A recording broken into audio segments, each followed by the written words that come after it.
고치면 알아보게 고치세요. 너무 딴판으로 고치면은 하나님이 못 알아보시는데요. 야, 그렇구나. 그렇구나. 사랑의 여러분, 현대사회 문화 전도사라고 일컫는 TV조차에서도 요즘은 겉을 강조하고 가벼움과 경박한 문화들이 장식되고 있다는 것이죠. 그런데 세상 사는 기쁨은요, 겉에 있지 않고 속에 있다는 사실들을 너무나 많은 사람들이 놓치고 있는 것입니다. 사실 따지고 보면 못생겼다고 하는 것을 자세히 보면요, 그런 대로 생겼어요. 못생긴 것들 보면요, 그런 대로 생겼다고. 옆 사람을 한번 보세요. 예, 그런 대로 생기지 않았어요, 다? 예, 한번 인사 나누겠습니다. 그런 대로 생기셨습니다. 그런 대로 생겼어요. 여러분, 아무리 못생겨도요, 잘난 모습은 하나가 있다는 거예요. 예. 근데 왜 이렇게 못난 것에만 관심해서 고민하고 있는 거예요?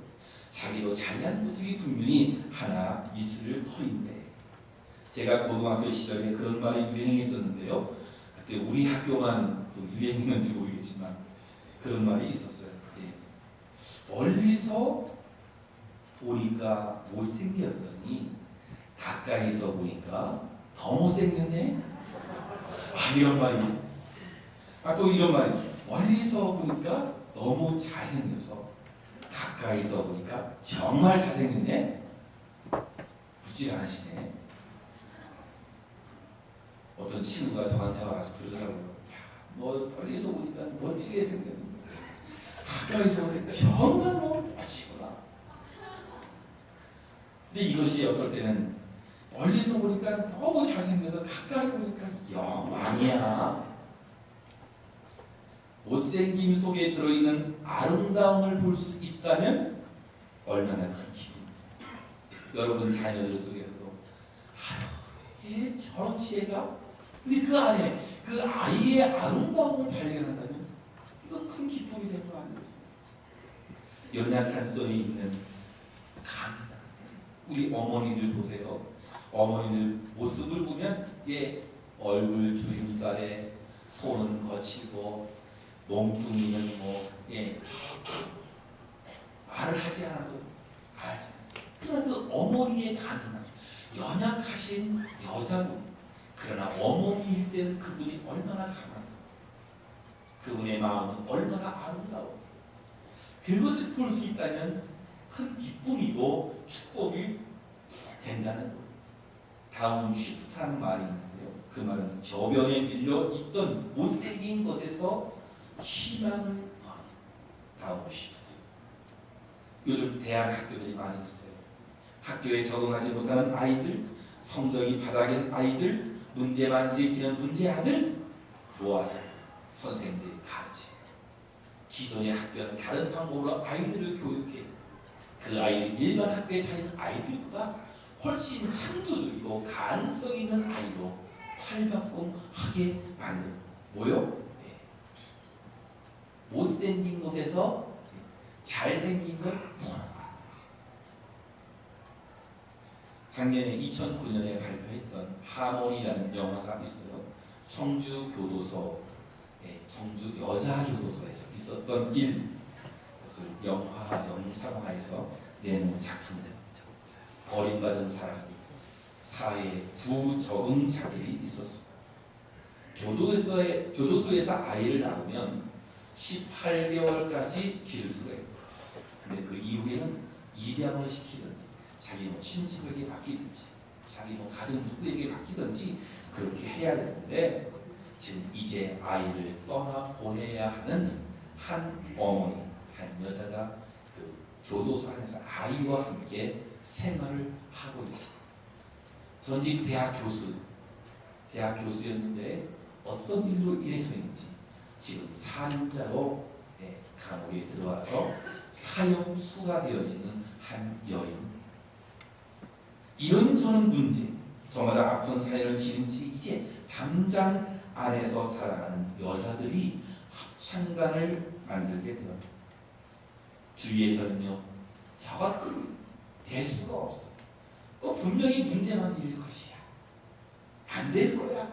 이런 부정적인 시각을 가지고 있었고, 다들 다 저들의 편견과 선입견으로 그렇게 대하고 있었는데, 이 합창단을 통해서 사람들이 교정되어지고 또 이제 사회 합창 대회까지 나가게 된 눈물 어린 드라마. 외적으로 본다면 그런 안 되는 사람들, 문제의 사람들, 잘생겨 보이지 않는 정말로 못난 이들의 모임, 그러나 됐다는 것이 다운 쉬우지. 사회의 구석으로 밀려났던 것들이, 잘 못생긴 것들이 희망을 가지고 다시는 일어나는 것이. 잘생겼다 못생겼다는 사회적 편견일 수 있는 그런 의미에서 예수님도 당시에 못생긴 것들 많이 대하셨어요. 사실 우리들도 못생긴 것들 아는 거죠. 우리도 잘난 구석이 없는 것이죠. 가난한들, 떠돌이들, 병자들, 여성들, 어린이들, 정말로 스스로 보기에도 완숙되지 않은 모자란 것들, 그러나 예수님의 관심의 대상이었다는 것이죠. 결국 못생긴 것들, 오히려 천국에서 먼저 하나님 나라의 주인됨을 역설해 주셨어요. 잘생긴 것들, 너희는 나중이야. 그때 당시 종교 지도자 바리새인들, 사두개인들 향해서 주님이 말했잖아요. 저기 세리들, 죄인들, 창기들, 저들이 오히려 하나님 나라에 먼저 들어갈 것이다. 그렇게 역설해 주셨던 것입니다. 이제 우리 신앙인들은 겉모습만 보던, 잘생긴 것만 보는 것이 아니라 못생긴 것에서 속의 심리안을 볼 수 있는 눈을 가져야 할 것입니다. 겉으로만 평가하는 것이 아니라 그 사람의 속을 가지고 평가할 수 있어야 해요. 그렇지 않아요? 이게 우리 신앙과 현실 사이에서 여러 가지 갈등과 고민이 되는 거예요. 그렇죠? 배우자를 선택할 때도 겉만 본질하는 것 택하지 말아야 돼요. 속이 좋아야 돼요. 그래야 행복하게 살아요. 겉만, 그런 말이 있잖아. 얼굴값 한다고. 이게 이 보통 얘기가 아닌 거예요. 그런 거 여러분 겉만 보지 마세요. 잘생긴 것만 보면 안 돼요.